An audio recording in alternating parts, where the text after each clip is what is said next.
Picture this. You walk into a ballroom filled with 350 people, every chandelier glowing like it's trying to outshine the next. Laughter, champagne, the sound of a string quartet in the background. Everyone dressed to impress. And right there, at the center of it all, your daughter, your own flesh and blood, stands in her white gown, smiling brighter than you've ever seen her. Then, she wraps her arms around another man and introduces him as her father. My name is Robert Miller, and at that moment, I was sitting quietly at table 18 near the kitchen doors, where they place the guests no one wants to explain. No spotlight, no introduction, just a name on a list. I wasn't dead, though, that's what my daughter told them. She erased me with one sentence. What no one in that room knew was that every crystal glass, every bouquet, every inch of that dream wedding had been paid for by the man sitting alone in the corner, the dead father. I'd spent $500,000 to give her the day she always wanted. I thought I was giving her happiness. Turns out, I was financing my own disappearance. It's strange how betrayal can look beautiful under soft lighting. I remember staring at the chandeliers, realizing that money can buy flowers music, even status, but it can't buy respect. As the crowd cheered for the happy couple, I wondered if any of them had ever felt invisible at their own child's celebration. Have you ever been in a room full of people and felt like a ghost in your own story? Because that's exactly where my story begins. The Ashcroft estate in Connecticut looked like something out of a magazine. Every surface shimmered from the marble floors to the chandeliers that cast soft gold light over rows of crystal glasses. The kind of place where people don't just celebrate, they perform. It was the wedding of the season, packed with the kind of guests whose last names opened doors, not bills. The laughter was refined, the jewelry heavy, and the air thick with money and pride. I pulled my Ford F-150 into the valet line behind a string of Bentleys and Mercedes. The young valet gave my truck a quick glance, the kind that said everything without a word. He took my keys like he was doing me a favor. I didn't mind. I'd spent 30 years working with my hands, fixing pipes and building properties, one leak, one broken wall at a time. That old truck had hauled tools that paid for this entire fairy tale night.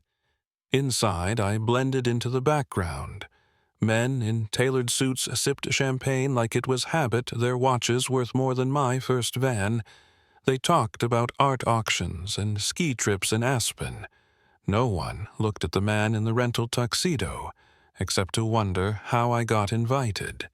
In that moment, I understood something I'd always suspected. This wasn't a celebration of love. It was a performance of status. I didn't belong in their world, and honestly, I never wanted to. But standing there, I realized how easily gratitude gets replaced by image. In circles like these, humility isn't admired, it's mistaken for weakness.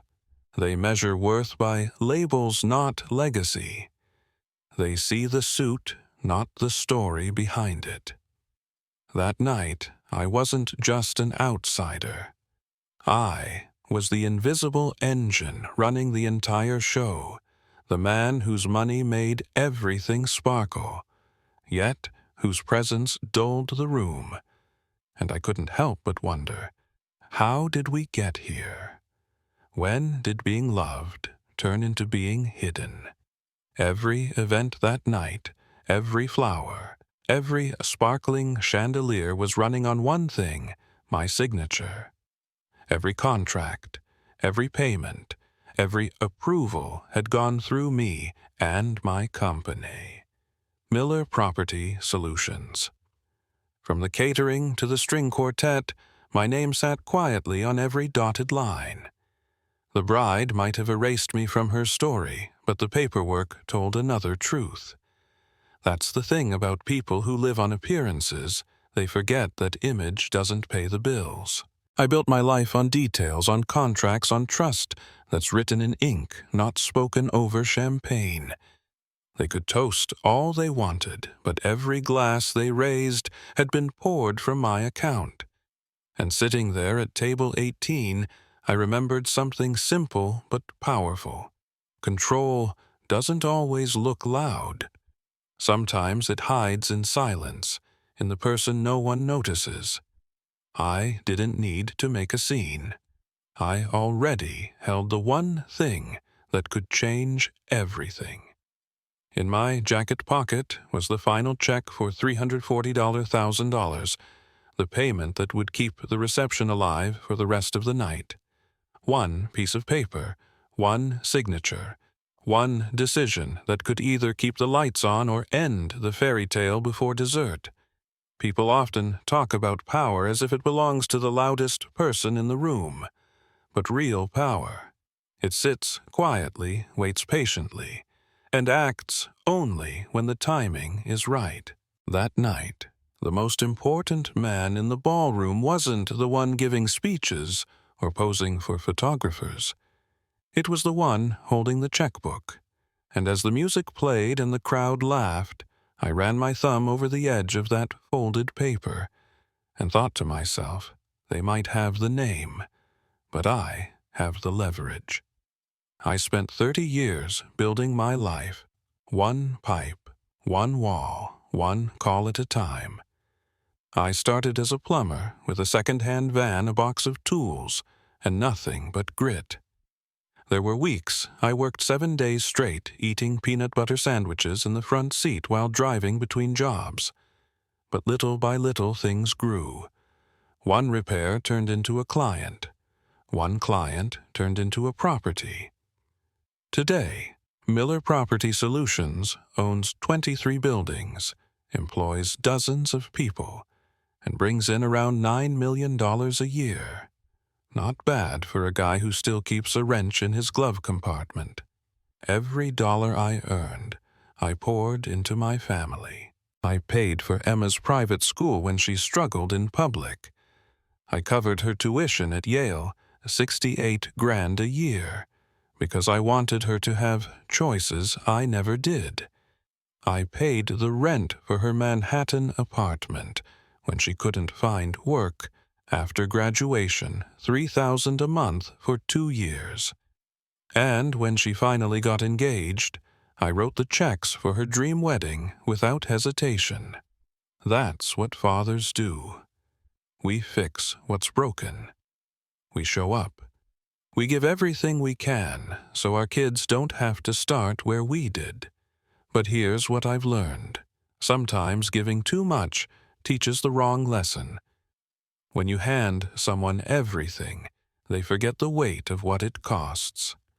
I didn't regret the work, or the long nights, or the missed weekends.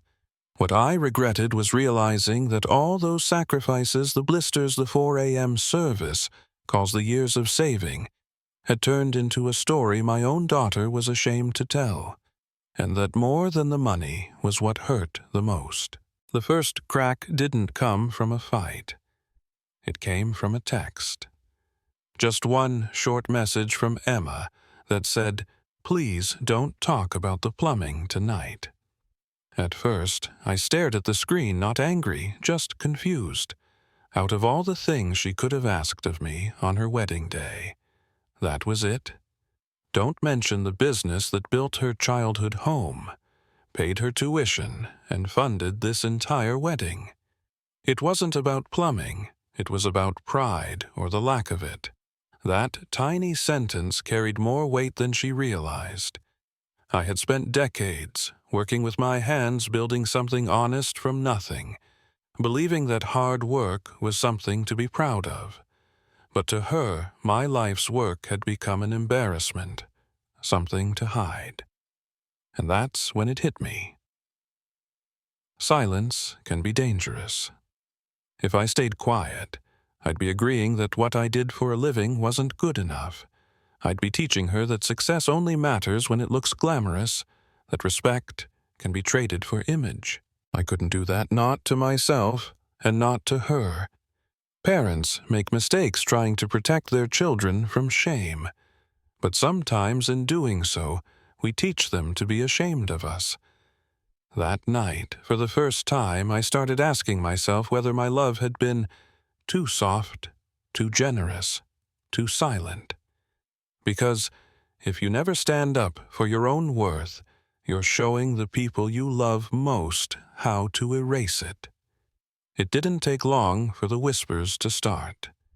They spread the way spilled wine seeps through white linen, quiet at first, then impossible to stop. A few familiar faces from past jobs caught sight of me. Margaret Henderson, whose flooded basement I'd fixed last winter, froze mid-conversation. Dr. Walsh, the man whose clinic I'd renovated, gave me that look of surprise mixed with guilt. You could almost hear the thought travel from one guest to another. That's the bride's father, the plumber. Within minutes, the room began to shift. Conversations that once floated effortlessly now stumbled. Smiles grew tighter. People started looking at me, then at the man Emma had introduced as her father, and back again. It was as if someone had pulled a thread on the fabric of the evening, and everyone was waiting to see how far it would unravel. Then came the moment I'll never forget. Preston Whitmore Sr. The groom's father made his way toward my table. He was all polished charm, every hair in place, his cufflinks glinting under the chandelier. He reached out a manicured hand and said, "You must be Robert. I've heard so much about you, the kind of line that sounds polite until you realize it's rehearsed."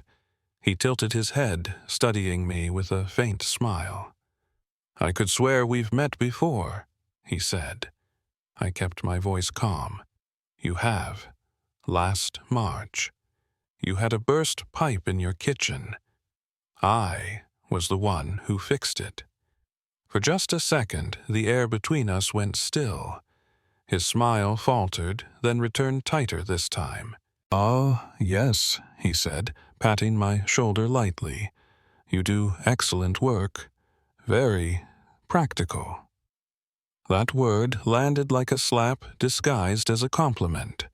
Practical. Not successful, not accomplished, just useful. A tool, not a man. He walked away, but the damage was done. Around me, the whispers swelled again. I could feel eyes tracing the oil stains that would never quite leave my hands even under a tuxedo. Emma's gaze flickered across the room, her face pale, her jaw clenched. She knew what had happened. She knew what that single word had cost. It was in that moment I understood the truth. Money might buy a seat at the table, but pride decides whether you stay there, and no amount of champagne or designer fabric could hide the fact that respect, real respect, can't be inherited. It has to be earned, and some people, no matter how wealthy, have never learned how. By 7:30 that evening, I could feel the tension building like pressure in a pipe about to burst. The band was playing softly. Guests were laughing again, but underneath all that glitter and champagne was a current no one else could feel. I knew something was coming. I just didn't know when. My phone buzzed on the table. A message from Catherine Brooks, the event manager. Polite, professional, but sharp between the lines. "Mr. Miller, please confirm the final payment before 900 p.m. That was the reminder. The clock was officially ticking. Without that payment, the entire evening could come to a grinding halt, and I was the one holding the check. I leaned back in my chair, pretending to sip my drink while watching the room.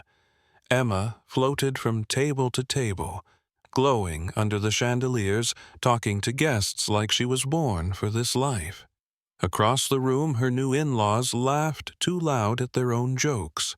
They looked like people who'd never worried about an unpaid bill in their entire lives. That thought made me smile just a little. Then I noticed someone new by the door. A man in a navy blazer holding a camera, scanning the room with a reporter's instinct. David Chen from the Fairfield County Register.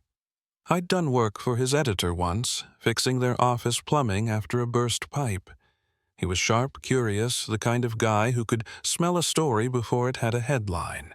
And judging by his expression, he'd already found one. My lawyer, Richard Coleman, caught my eye from 3 tables away. Calm, composed briefcase in hand.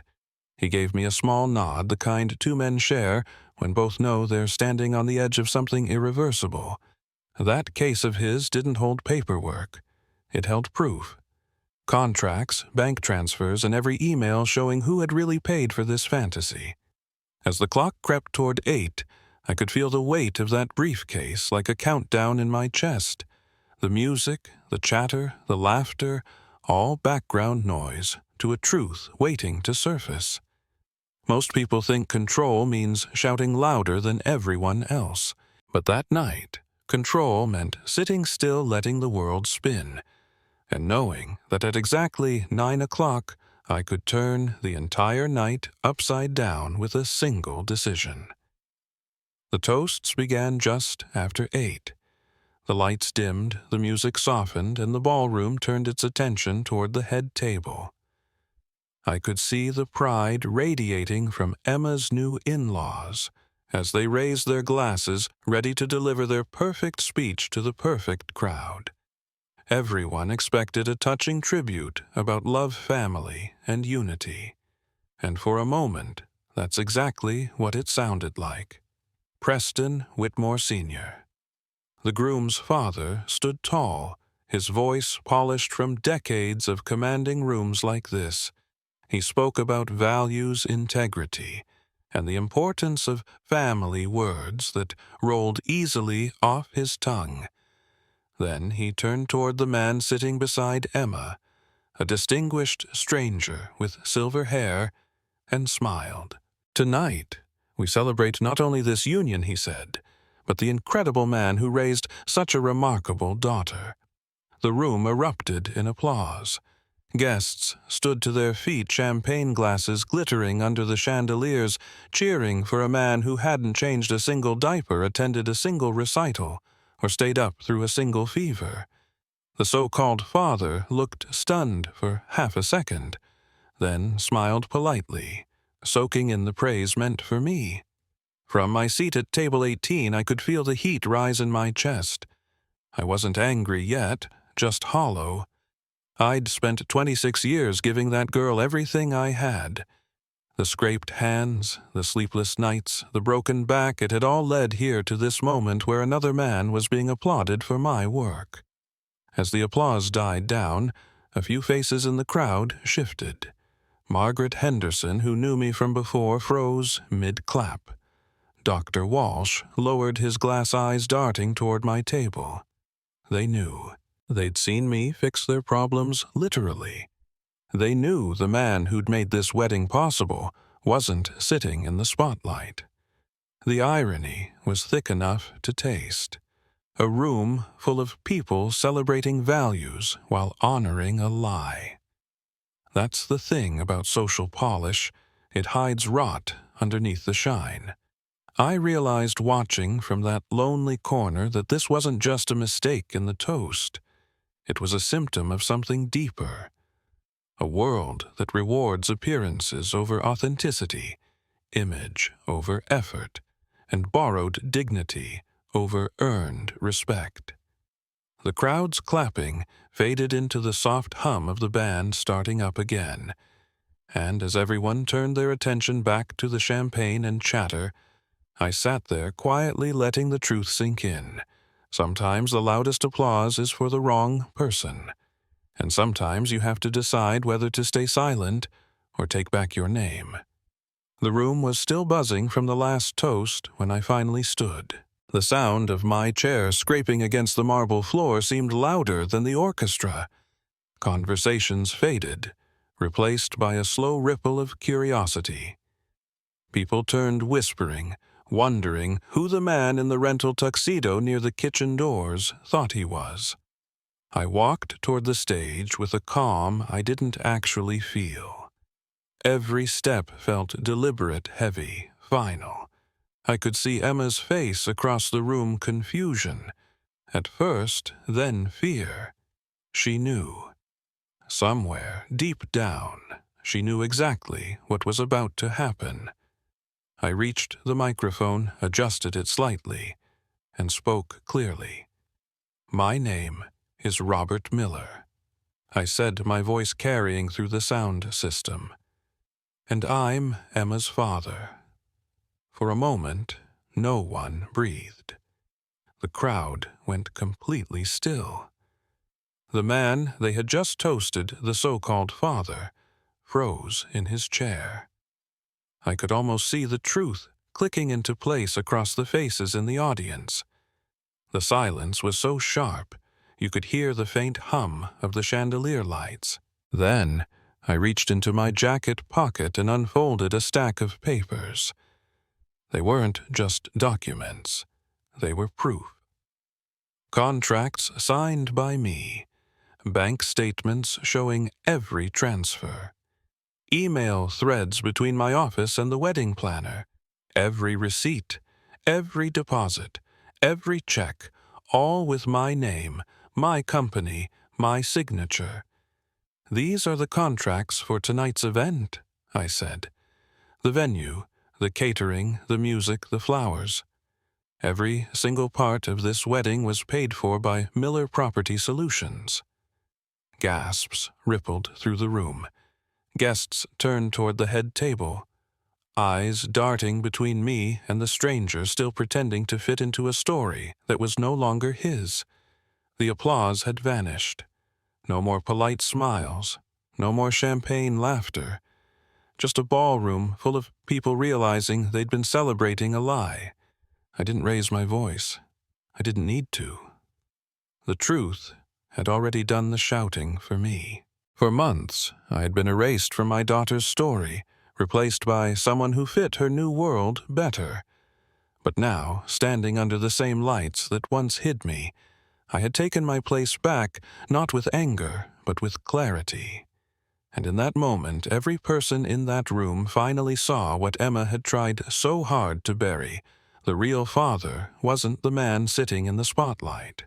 It was the one who built the spotlight, paid the bills, and had the courage to step into it when it mattered most. The ballroom was silent, the kind of quiet that comes right before something breaks.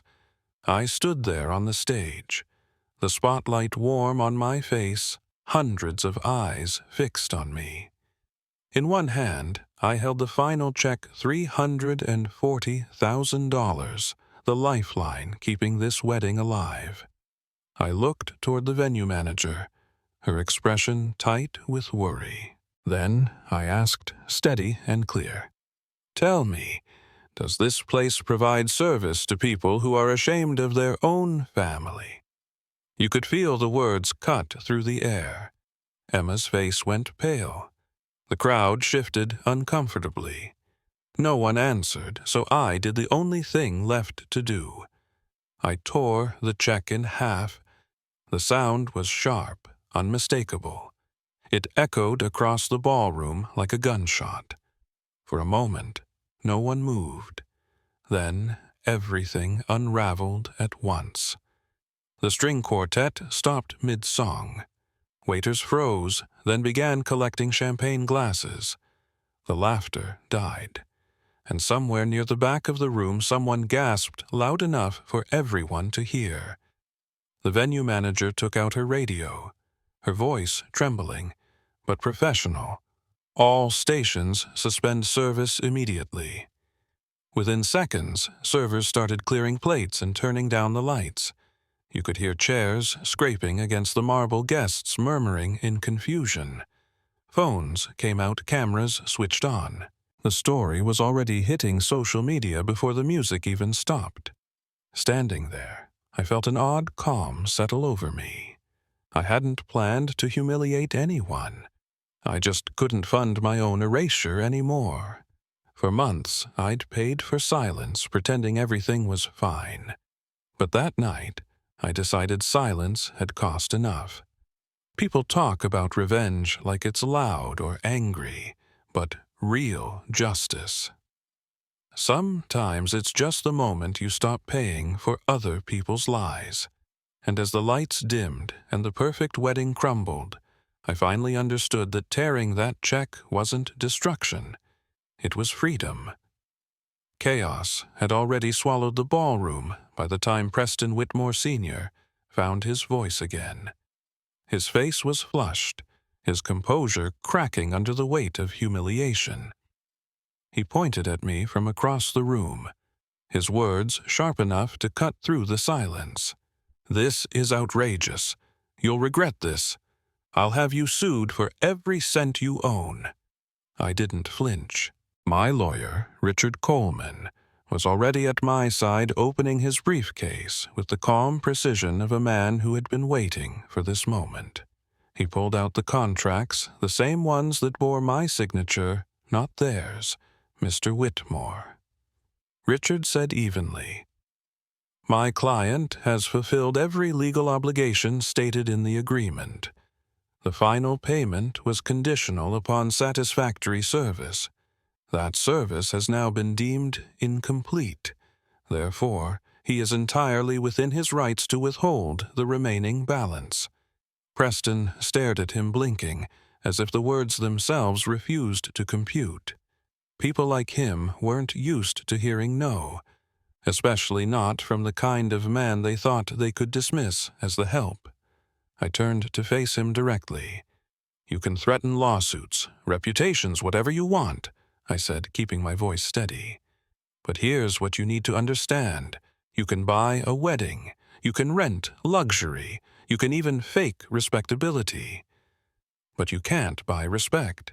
The room fell still again. Every guest, every server, even the musicians stood frozen, waiting to see what would happen next. Somewhere in the back, I could hear the faint click of cameras capturing it all, the end of a lie dressed up as love. Preston's expression shifted from anger to disbelief, then to something closer to fear. He had spent a lifetime in a world where money fixed everything, and for the first time he was learning its limits. The contracts, the bank statements, the silence of 350 witnesses, all of it painted a truth he couldn't spin away. And as he struggled to find his next move, I realized something simple but powerful. Money might buy moments, but character defines how those moments end. I hadn't just stopped a payment, I'd stopped a cycle of entitlement that had gone unchecked for far too long. That night wasn't about revenge. It was about drawing a line that said dignity isn't for sale. By the time the echoes of torn paper faded, the night had already started to unravel. The venue manager, Catherine Brooks, approached the stage with quiet professionalism, though her eyes said everything. "Mr. Miller," she began carefully, "as per your contracts, the venue is reserved until 10 p.m. After that, service officially ends." I nodded. That's all I need. It was strange how quickly a celebration can die. One moment it's champagne and laughter, and the next it's silence and the sound of chairs scraping across marble. Guests began gathering their coats, some whispering in disbelief, others pretending to check their phones to avoid eye contact. The string quartet was packing up their instruments. Servers were clearing untouched desserts. The glittering ballroom that had cost $500,000 now looked hollow, like a movie set after the cameras stopped rolling. The man who had played the part of Emma's father was gone, slipped out quietly during the chaos, probably realizing that staying would only make things worse. The Whitmores huddled in the corner, their perfect posture cracking under the weight of humiliation. Preston Jr. was arguing with his father in hushed tones, while Emma sat motionless at the head table, her wedding gown pooling around her like a defeated flag. I walked over slowly. She didn't look up until I was standing right beside her. Her mascara had run down her cheeks, her eyes red and swollen. For a moment, I saw not the woman who'd erased me, but the little girl who used to fall asleep in the passenger seat of my truck after dance practice. "Daddy," she whispered, voice trembling, "you ruined everything." I looked at her steady, but not unkind. "No, Emma," I said softly. "You did that when you decided to be ashamed of where you came from." Her lip quivered. "But it was just one mistake one night." I shook my head. "Consequences aren't punishments. They're lessons you pay for in full. And this one, it's going to be the most expensive lesson of your life." For a moment, I almost reached out to comfort her. Almost. But I stopped myself. Some lessons only sink in when the silence feels heavy enough to fill a room. So I nodded to Catherine and walked toward the exit. Behind me, the lights of the Ashcroft estate flickered once dimmed and went out completely. The night that was supposed to make my daughter feel untouchable had just become the one that taught her what it really costs to forget who raised her. By Sunday morning, the story had already gone national. The Fairfield County Social Register ran the headline first: "Father cancels $500, $1,000. Wedding payment mid-reception, guests left stunned." Within hours, every local outlet picked it up, and by nightfall the clip was everywhere. Facebook feeds, morning talk shows, even business blogs discussing the plumber who taught high society a lesson in integrity. The Whitmore family, once seen as untouchable, suddenly found themselves at the center of a storm. The venue demanded payment for the remaining balance. Vendors who had extended credit based on the Whitmore's reputation wanted their money immediately. Charity boards quietly dropped their names from upcoming events. Their country club friends stopped returning calls. It's funny how fast people disappear when your last name stops opening doors. Their social downfall wasn't just about money. It was about exposure. Everyone who had once envied their wealth now saw the cracks beneath the marble, a family that mistook appearance for honor. In the world they lived in, public embarrassment was worse than any financial loss. Meanwhile, something unexpected happened on my end. Calls started coming in not from tabloids, but from business owners, contractors, developers, even a regional bank executive. They all said the same thing: "Robert, we heard what you did. You stood your ground." Overnight, Miller Property Solutions went from being just another plumbing and property firm to a symbol of integrity. The kind of story people told when they wanted to remind themselves that decency still existed somewhere between headlines about greed and corruption. It wasn't the kind of fame I'd ever sought, but it meant something deeper: proof that doing the right thing, even when it's messy, still matters. The Whitmores lost invitations. I gained respect. And for the first time in a long time, I felt the kind of pride that money can't buy, the kind that comes from knowing you didn't let anyone rewrite your worth. 2 weeks after the story broke, the fallout hit home. Literally. Preston Whitmore III. Emma's new husband filed for an annulment. His official reason: fraudulent misrepresentation of family background and financial status. In simpler terms, he was saying he'd been tricked, that the woman he'd married wasn't who she claimed to be. For a man like Preston, it wasn't about heartbreak. It was about risk management. He ran his marriage like a business deal, and when the numbers no longer added up, he cut his losses. The same way you'd drop a bad investment before it drags your portfolio down.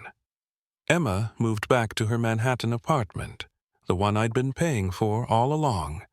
Her so-called friends stopped calling. The social circles that once embraced her suddenly pretended she didn't exist. In their world, scandal spreads faster than truth, and forgiveness is reserved for people with more power than she had left. One evening, around 7 p.m., my phone rang. The caller ID showed her number. For a moment, I just stared at it. When I picked up, her voice cracked on the first word. "Dad, everyone's gone.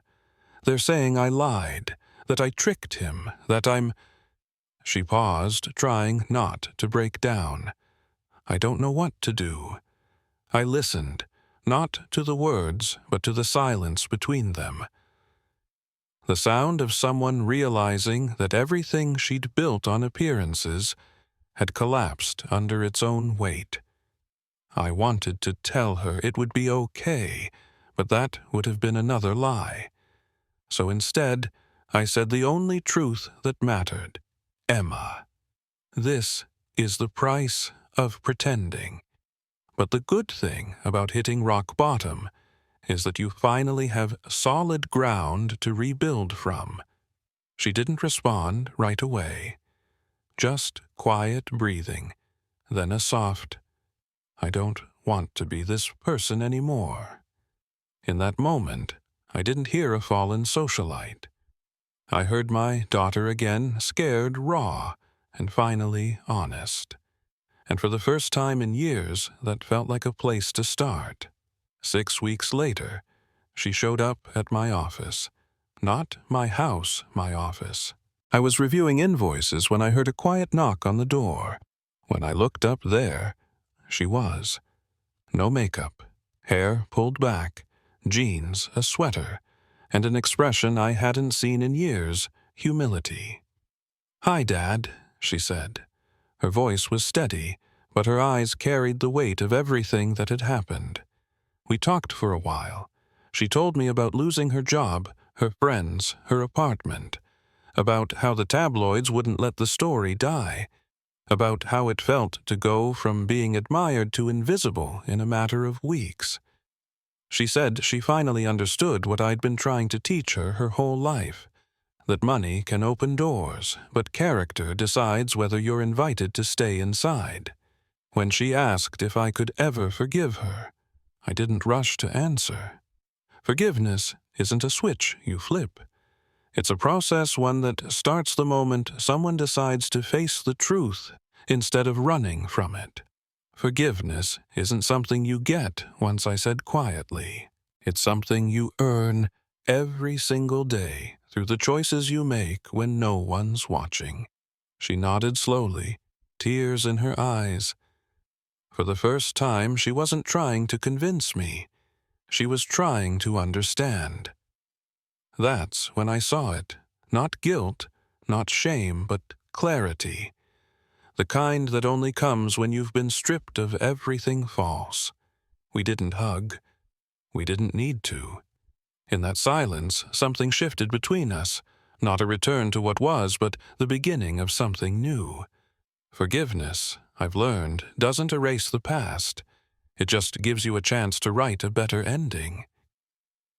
6 weeks later, she came back not with excuses or apologies, but with resolve.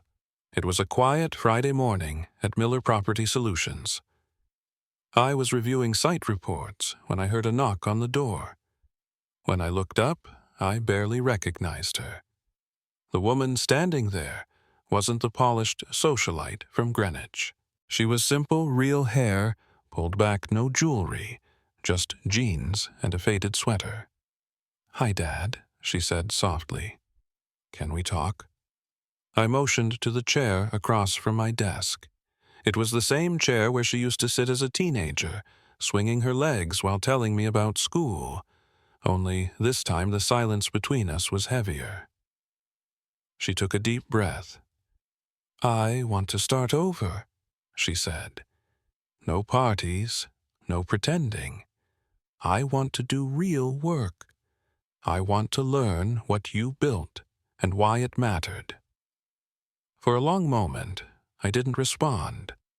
I studied her face, looking for signs of performance, for that old habit of saying what she thought people wanted to hear. But there was none of that. Just exhaustion and a kind of honesty that can only come after losing everything. Real work isn't glamorous, I finally said. It's early mornings, angry customers, and long days. You'll get dirty, and no one will clap for you. I know, she said. That's the point. It wasn't a speech or a dramatic apology. It was simpler and truer. She didn't want comfort. She wanted a chance to earn back what mattered. So I told her there was an opening in our residential services department. Entry level, customer service, $38,000 a year. She smiled, not out of pride, but gratitude. That's more than I deserve, she said quietly. For the first time in months, I believed her. Watching her walk out of my office that day, I didn't see the daughter who'd betrayed me. I saw someone finally ready to rebuild from the ground up, not with money, but with character. And in a strange way, it felt like we were both starting over. I leaned back in my chair, studying her carefully. Part of me wanted to protect her, but another part knew that wouldn't help her grow. Emma. I said, this isn't a charity. This is real work. There are no shortcuts, no favors, no special treatment, because you're my daughter. If you join this company, you start where everyone else starts at the bottom. She nodded without hesitation. I wouldn't want it any other way. There was something different in her tone. No entitlement, no performance, just quiet conviction. The kind that comes when you finally understand that rebuilding your life doesn't happen in one big moment. It happens in 1,000 small ones, one shift, one decision, one honest effort at a time. You'll be in customer service, I continued. Answering phones, logging repair requests, coordinating teams. You'll report to managers who don't care about your last name. They'll expect you to earn their respect. I know, she said, and I'm ready. Her confidence wasn't loud anymore. It was calm, rooted, real. I'd seen that same look in the mirror 30 years ago, when I started this business with a used van and a set of tools I could barely afford. I'll give you a chance, I said finally. That's all anyone gets here. Thank you, Dad. She stood, shook my hand, and left the office.